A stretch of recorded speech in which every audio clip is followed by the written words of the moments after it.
thirst signals from our bodies are very often misread as hunger pangs. So when you don't drink enough water, your body will give off signals that it needs more water, and very often these are mistaken for hunger pangs. Then obviously people go and turn to food when it really is water the body's craving, and thus end up eating more food than you need to, and just continuing that whole cycle of putting the wrong stuff in and being overweight. Also, if we don't get enough water, our bodies will actually retain water.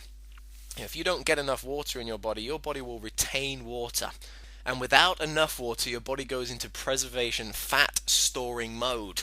So if your body doesn't have enough water, it will actually start storing water. And that water is used to, flush the acid out. So the water is taken to the tissues to flush the acid out of the system through urination and perspiration and other things. So if you don't get enough water, your body will simply go into fat storing mode.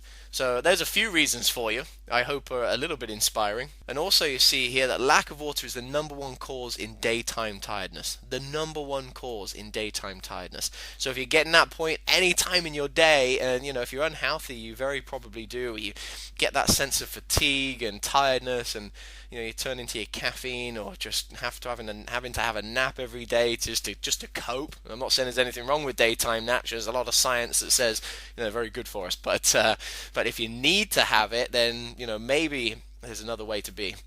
And you see here, I've quoted Dr. Young on this next part. The average adult loses about 2.5 to 3 liters of fluid a day.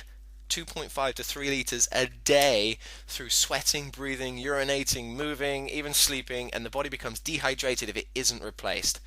That's Dr. Robert O. Young, and I'd strongly recommend looking him up if you want to find out a little bit more. I want to keep this series of lessons for you reasonably simple. If you're interested in the science and the backing of it more, I strongly recommend Dr. Young as one of the best sources on the planet in terms of the science and the backup, and understanding everything at the scientific level of really what's going on. But for this, I just want to keep it simple. So you can see there, 2.5 to 3 liters a day. That's the average human body.